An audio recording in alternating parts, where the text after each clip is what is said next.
O direito processual penal brasileiro estrutura-se por meio de diferentes procedimentos, concebidos para adequar a persecução penal à natureza da infração, à gravidade da pena abstratamente cominada,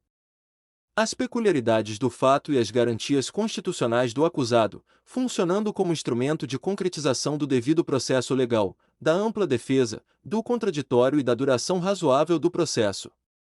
Razão pela qual os procedimentos penais não representam meras formalidades burocráticas, mas verdadeiros mecanismos de equilíbrio entre o poder punitivo estatal e os direitos fundamentais da pessoa submetida à persecução criminal. Sendo possível identificar no sistema brasileiro diversas modalidades procedimentais, entre as quais se destacam o procedimento comum, subdividido em ordinário, sumário e sumaríssimo, além dos procedimentos especiais, como o tribunal do júri. Os processos relativos aos crimes contra a honra e a suspensão condicional do processo, todos disciplinados pela Constituição Federal, pelo Código de Processo Penal, pela Lei dos Juizados Especiais Criminais e por legislação complementar, devendo ser analisados de forma sistemática para a compreensão da lógica processual penal contemporânea. O procedimento comum constitui a regra geral do processo penal brasileiro e aplica-se quando não houver previsão de procedimento especial, sendo subdividido em ordinário,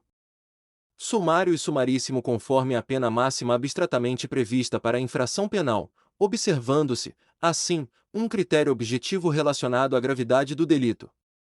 De modo que o procedimento ordinário é destinado aos crimes cuja sanção máxima seja igual ou superior a 4 anos de pena privativa de liberdade. O procedimento sumário aplica-se às infrações cuja pena máxima seja inferior a 4 anos e superior a 2 anos, enquanto o procedimento sumaríssimo, previsto na Lei nº 9.099 de 1995, destina-se às infrações de menor potencial ofensivo, entendidas como contravenções penais e crimes cuja pena máxima não ultrapasse 2 anos, comulada ou não com multa. O procedimento ordinário possui maior complexidade e amplitude instrutória, justamente em razão da maior gravidade das infrações a ele submetidas. Iniciando-se com o oferecimento da denúncia pelo Ministério Público ou da queixa-crime pelo ofendido nas hipóteses de ação penal privada,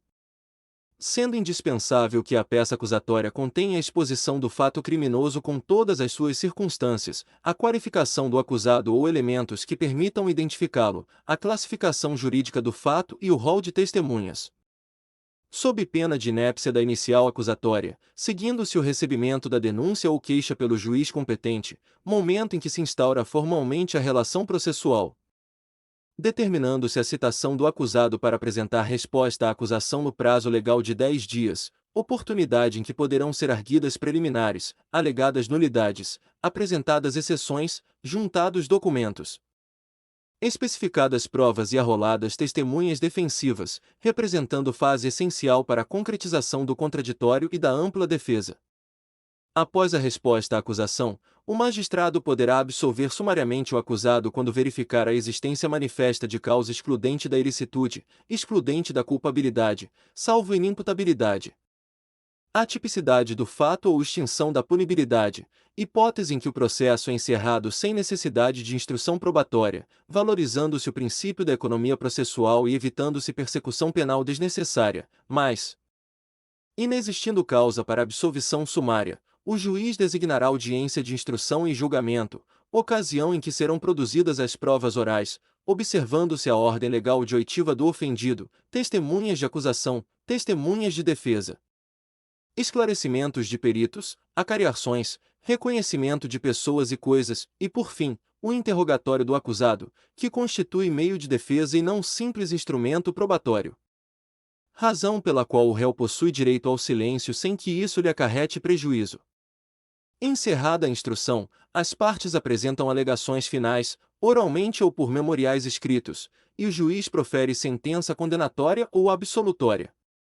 fundamentando sua decisão de acordo com o princípio constitucional da motivação das decisões judiciais, sendo possível interposição de recursos para revisão da decisão em instâncias superiores. O procedimento sumário guarda grande semelhança estrutural com o ordinário, diferenciando-se principalmente pela simplificação de atos processuais e redução do número de testemunhas.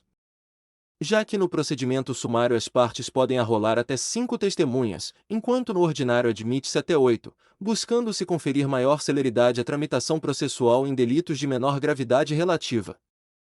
sem prejuízo das garantias fundamentais do acusado, mantendo-se, entretanto, as fases essenciais de recebimento da denúncia, resposta à acusação, instrução probatória, alegações finais e sentença, revelando-se mecanismo intermediário entre a amplitude do rito ordinário e a informalidade do rito sumaríssimo. O procedimento sumaríssimo, disciplinado pela Lei nº 9.099 de 1995, representa a verdadeira mudança paradigmática no processo penal brasileiro ao priorizar os princípios da oralidade, simplicidade, informalidade, economia processual e celeridade, aplicando-se às infrações de menor potencial ofensivo e buscando privilegiar soluções consensuais em detrimento da imposição de sanções privativas de liberdade, sendo instaurado por meio de termo circunstanciado de ocorrência elaborado pela autoridade policial em substituição ao inquérito policial tradicional. Procedimento simplificado que reduz formalidades e acelera o encaminhamento do caso ao Poder Judiciário. No âmbito do procedimento sumaríssimo, destaca-se inicialmente a audiência preliminar, na qual se busca a composição civil dos danos entre autor do fato e vítima, especialmente nos crimes de ação penal privada ou pública condicionada à representação, podendo a composição homologada acarretar renúncia ao direito de queixa ou representação, extinguindo-se a punibilidade, valorizando-se a reparação do dano e a pacificação social, além da possibilidade de proposta de transação penal pelo Ministério Público ao autor do fato que preenche os requisitos legais, consistente na aplicação imediata de pena restritiva de direitos ou multa sem reconhecimento de culpa, evitando-se instauração de processo criminal e permitindo solução rápida e consensual do conflito penal, desde que o agente não seja reincidente e não tenha sido beneficiado anteriormente pela medida no prazo legal. Não sendo possível composição civil ou transação penal, o Ministério Público oferece denúncia oral, podendo o juiz designar audiência de instrução e julgamento em data próxima, concentrando atos processuais em observância aos princípios da celeridade e economia processual, reduzindo-se formalidade sem afastar garantias fundamentais. Entre os procedimentos especiais do processo penal brasileiro, merece destaque o Tribunal do Júri, instituição prevista expressamente na Constituição Federal como garantia fundamental, competente para julgamento dos crimes dolosos contra a vida, consumados ou tentados, incluindo homicídio, induzimento, instigação ou auxílio ao suicídio, infanticídio e aborto, assegurando-se os princípios da plenitude de defesa, sigilo das votações, soberania dos veredictos e competência mínima constitucional, sendo considerado expressão da participação popular na administração da justiça criminal. O procedimento do Tribunal do Júri divide-se em duas fases distintas, denominadas Judicium Accusationis e Judicium Causae, sendo a primeira destinada à formação da culpa e a segunda ao julgamento em plenário pelo Conselho de Sentença. Na primeira fase, iniciada com o oferecimento da denúncia, desenvolvem-se atos semelhantes ao procedimento comum ordinário, incluindo resposta à acusação, audiência de instrução, produção de provas, alegações finais e decisão judicial, podendo o magistrado pronunciar o acusado quando presentes indícios suficientes de autoria e prova da materialidade do crime, impronunciá-lo diante da insuficiência probatória, absolvê-lo sumariamente quando presente hipótese legal específica ou desclassificar a infração para crime diverso da competência do júri, sendo a pronúncia decisão interlocutória mista que encerra a primeira fase do procedimento e submete o acusado ao julgamento popular. Na segunda fase, denominada Judicium Causae, ocorre a preparação para o plenário, incluindo elaboração de relatório, organização do processo e intimação das partes e jurados, culminando na sessão plenária presidida pelo juiz togado e composta por 7 jurados sorteados dentre cidadãos previamente alistados, incumbidos de decidir sobre autoria e materialidade mediante respostas a quesitos formulados pelo magistrado. Observando-se debates orais entre acusação e defesa, réplica e tréplica, além do princípio da plenitude de defesa, que assegura amplitude argumentativa superior à ampla defesa ordinária, permitindo utilização de argumentos jurídicos, morais, sociais e emocionais em favor do acusado.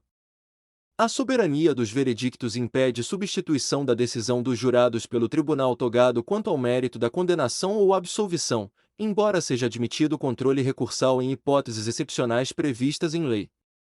especialmente quando a decisão for manifestamente contrária à prova dos autos.